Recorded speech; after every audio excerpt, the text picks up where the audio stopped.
নবী সাল্লাল্লাহু আলাইহি ওয়াসাল্লাম বলেছেন যে এই দোয়া পড়ার পরে যদি কেউ সকালে পড়ে রাত্রের আগে মারা যায় জান্নাতে চলে যাবে।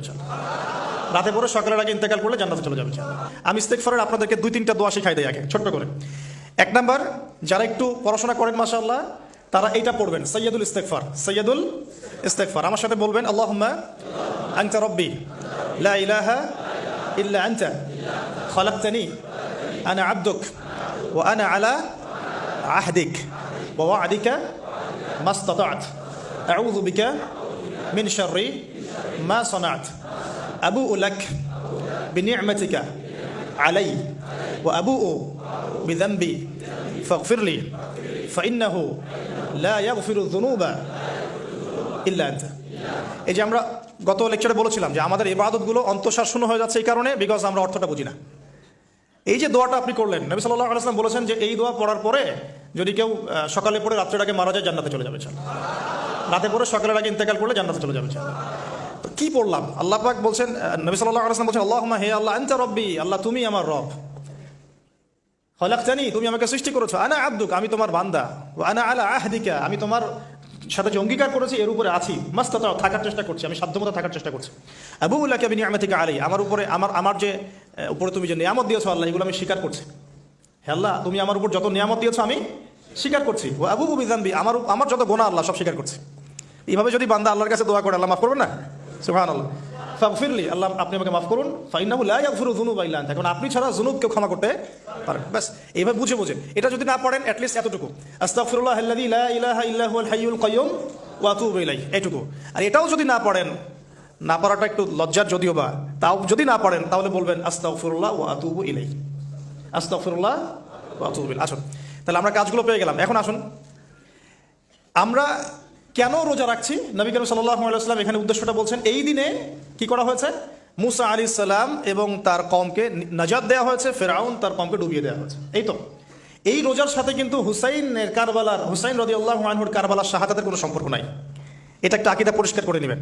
হুসাইন রাদিয়াল্লাহু আনহুর কারবালার ঘটনা হয়েছে নবী সাল্লাল্লাহু আলাইহি ওয়াসাল্লামের ইন্তেকালের 60 বছর পরে। শরীয়ত ক্লোজ হয়ে গেছে না নবী সাল্লাল্লাহু আলাইহি ওয়াসাল্লাম ইন্তেকালের সাথে সাথে, নাকি আরো শরীয়ত আসবে?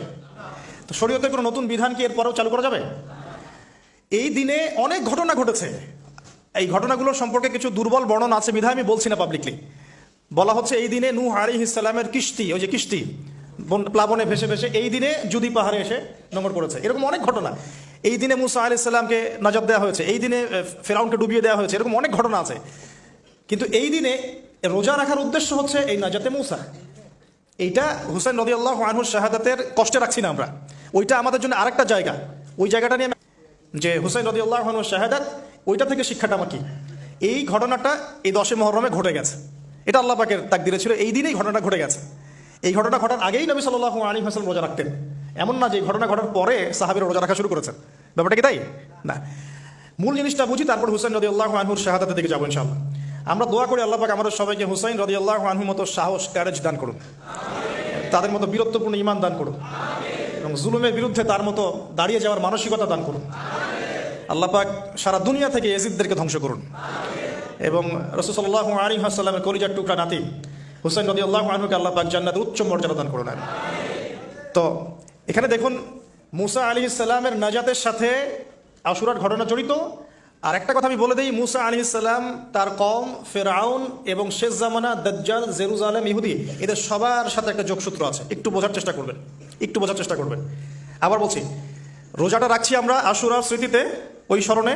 এই আশুরার দিন এর ঘটনা মুসা আলাইহিস সালামের কওম, ফেরাউন, বনু ইসরাইল, এখনকার জেরুজালেম, জিউসদের উত্থান, শেষ জামানা, এই প্রত্যেকটা বিষয় কানেক্টেড আছে।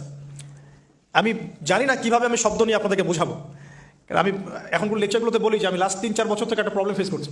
অনেক কিছু বুঝতে পারছি কিন্তু আমি আপনাকে বোঝাতে পারছি না। আমি কোন ভাষা প্রয়োগ করবো বা কীভাবে সিকোয়েন্স সাজাবো আমি আসলেই বুঝতে পারছি না।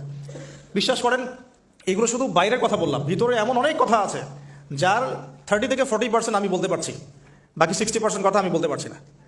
এখন আপনি ইন্টেলেকচুয়াল অডিয়েন্স হয়ে বুঝে নিয়েন যে কেন বলতে পারছি না, কী কারণে, এটা আপনাদেরকে বুঝে নিতে হবে।